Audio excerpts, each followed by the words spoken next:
हरि ओम। गुरु ब्रह्मा गुरु विष्णु गुरुदेवो महेश्वरा गुरु साक्षात् परब्रह्म तस्मै श्री गुरुवे नमः।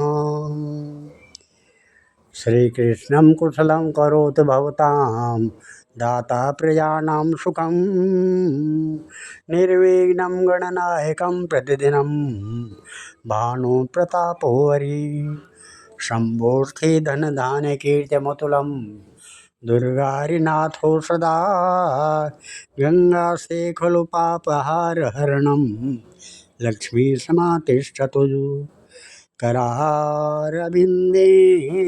पदारविन्दं मुखारविन्देन विनिवेशयन्तं वटस्य पत्रस्य पुटे शयानं बालं मुकुन्दं मनसा स्मरामि। श्रीकृष्ण गोविंद हरे मुरारे हे नाथ नारायण वासुदेवा जिह्वे पिबस्वामृतमेतदेवा गोविंद दामोदर माधवेति विक्रेतु कामा अखिल गोपकन्या मुरारिपादार्पितचित्तवृत्ति दद्यादिकं मोहवसाद ऊचत् गोविंद दामोदर माधवेति गृहे गृहे गोपवधूकदम्बा सर्वे मिलित्वा समवाप्य पुण्यानि नामानि पठन्ति नित्यं गोविंद दामोदर माधवेति सुखं शयानं निलये निजेपि नामानि विष्णु प्रवदन्ति मर्त्या ते निश्चितं तन्मयतां व्रजन्तीं गोविंद दामोदर माधवेति जिह्वे सदैवं भज सुन्दराणि नामानि कृष्णस्य मनोहराणि समस्तभक्तार्तिविनाशनानि गोविंद दामोदर माधवेति सुखावसाने इदमेव सारं दुःखावसाने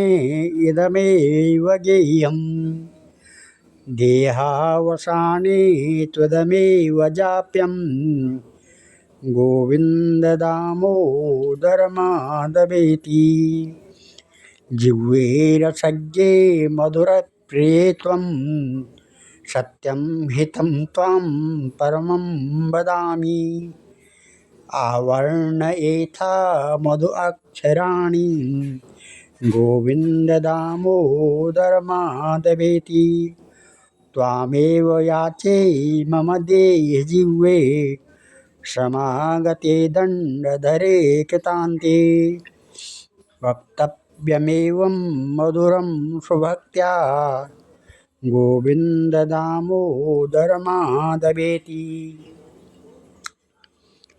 श्रीकृष्ण राधा वरगोकुलेशा गोपाल गोवर्धननाथ विष्णु जिह्वे पिबस्वामृतमेतदेवा गोविंद दामोदर माधवेति ध्येयं सदा परिभवग्नमविष्टदोहं तीर्थात्पदं शिवविरञ्चनुतं शरणं भृत्यातिहं प्रणतपालभवाब्धिपूतं वंदे महापुरुष ते चरणारविंदम। आज भगवान श्री कृष्ण के चरणों में नतमस्तक होकर के मैं ये श्रीमद् भागवत गीता के 6ठे अध्याय का महात्म्य पढ़ने जा रहा हूँ, सुनाने जा रहा हूँ। श्री भगवान कहते हैं, सुमुखी अब मैं 6ठे अध्याय का महात्म्य बतलाता हूँ। विष्णु भगवान श्री कृष्ण भगवान कह रहे हैं कि मैं छठे अध्याय का महात्म्य बतलाता हूँ, जिससे सुनने वाले मनुष्यों के लिए मुक्ति करतलगत हो जाती है। गोदावरी नदी के तट पर प्रतिष्ठानपुर पैठण नामक एक विशाल नगर है, जहाँ मैं पिपलेश के नाम से विख्यात होकर रहता हूँ। उस नगर में जान श्रुति नामक एक राजा रहते थे, जो भूमंडल की प्रजा को अत्यंत प्रिय थे। उनका प्रताप मार्तंड मंडल के प्रचंड तेज के समान जान पड़ता था। प्रतिदिन होने वाले उनके यज्ञ के धुएं से नंदन वन के कल्प वृक्ष इस प्रकार काले पड़ गए थे, मानो राजा की असाधारण दानशीलता देखकर वे लज्जित हो गए हों। उनके यज्ञ में प्राप्त पुरोडास के रसास्वाद में सदा आसक्त होने के कारण देवता लोग कभी प्रतिष्ठानपुर को छोड़कर बाहर नहीं जाते थे। उनके दान के समय छोड़े हुए जल की धारा प्रताप रूपी तेज और यज्ञ के धूपों से पुष्ट होकर मेघ ठीक समय पर वर्षा करते थे। उस राजा के शासनकाल में खेती में होने वाले 6 प्रकार के उपद्रवों के लिए कहीं थोड़ा भी स्थान नहीं मिलता था और अच्छी नीतियों का सर्वत्र प्रसार होता था। वे बावली कुएं और पोखरे खुदवाने के बहाने मानव प्रतिदिन पृथ्वी के भीतर की निधियों का अवलोकन करते थे। एक समय राजा के दान तप यज्ञ और प्रजा पालन से संतुष्ट होकर स्वर्ग के देवता उन्हें वर देने के लिए आए। वे कमलनाल के समान उज्ज्वल हंसों का रूप धारण कर अपनी पांखें हिलाते हुए आकाश मार्ग से चलने लगे।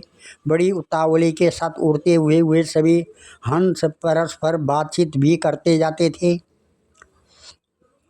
उनमें से भद्राश्व आदि 2-3 हंस वेग से उड़कर आगे निकल गए। तब पीछे वाले हंसों ने आगे जाने वालों को संबोधित करके कहा, अरे भाई भद्राश्व, तुम लोग वेग से चलकर आगे क्यों हो गए? यह मार्ग बड़ा दुर्गम है। इसमें हम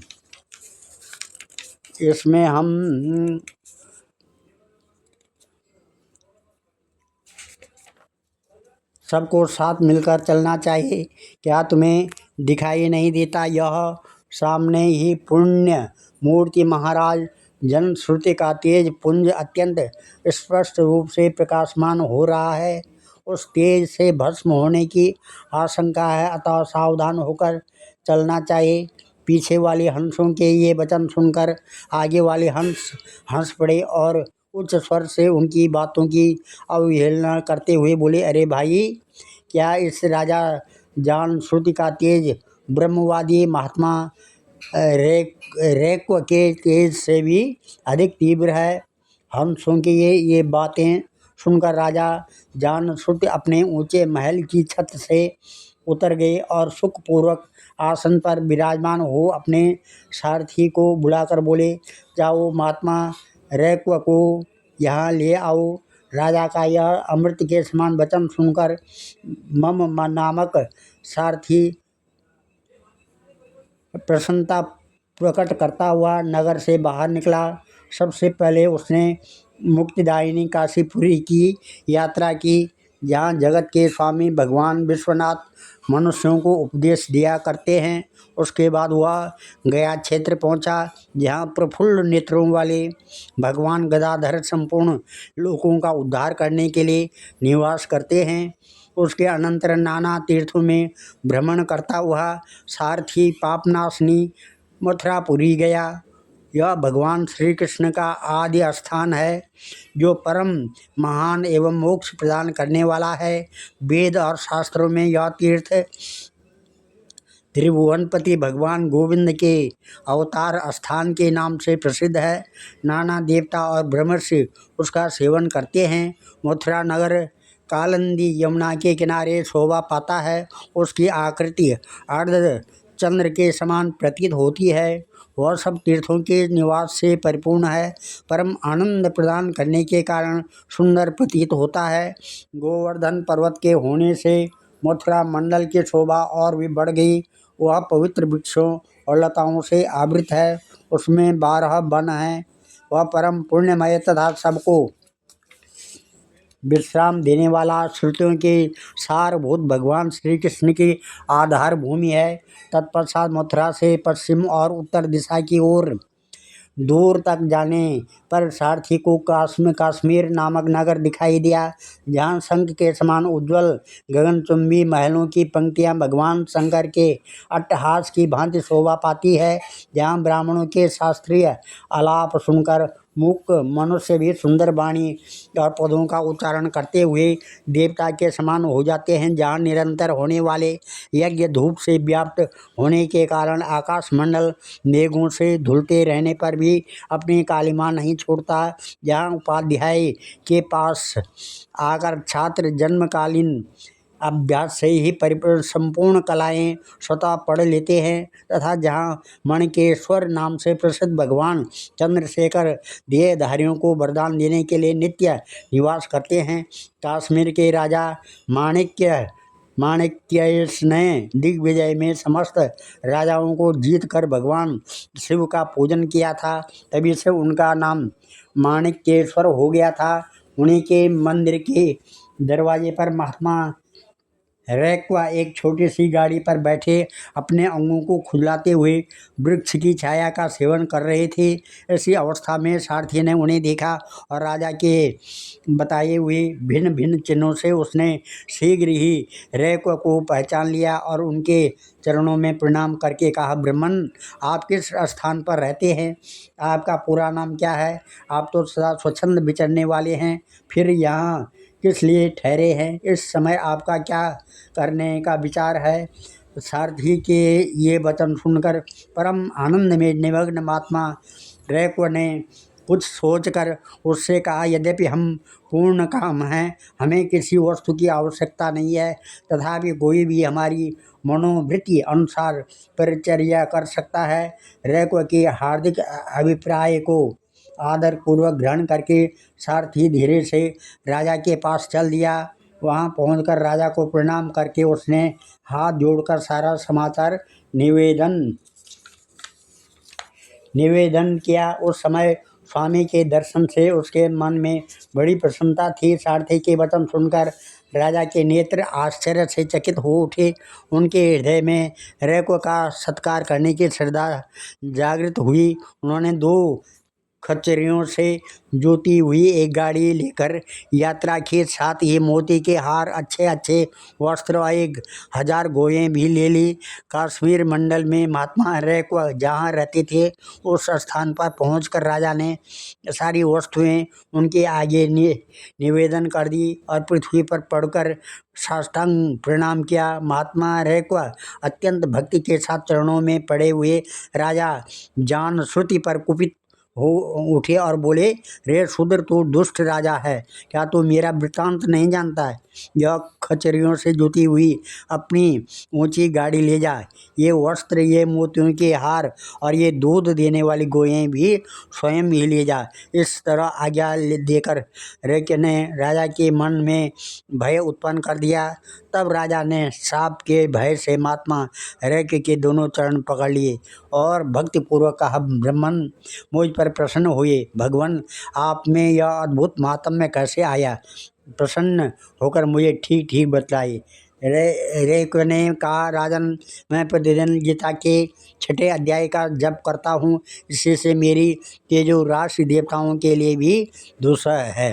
तदंतर परम बुद्धिमान राजा जान श्रुति ने यत्नपूर्वक महात्मा रैक्व से गीता के 6ठे अध्याय का अभ्यास किया, जिससे उन्हें मोक्ष की प्राप्ति हुई। इधर रैक्व भी भगवान माणिकेश्वर के समीप मोक्षदायक गीता के 6ठे अध्याय का जप करते हुए सुख से रहने लगे। हंस का रूप धारण करके वरदान देने के लिए आए हुए देवता भी विस्मित होकर स्वेच्छानुसार चले गए। जो मनुष्य सदा इस एक ही अध्याय का जप करता है वह भी भगवान विष्णु के ही स्वरूप को प्राप्त होता है, इसमें तनिक भी संदेह नहीं है। ओम नमः।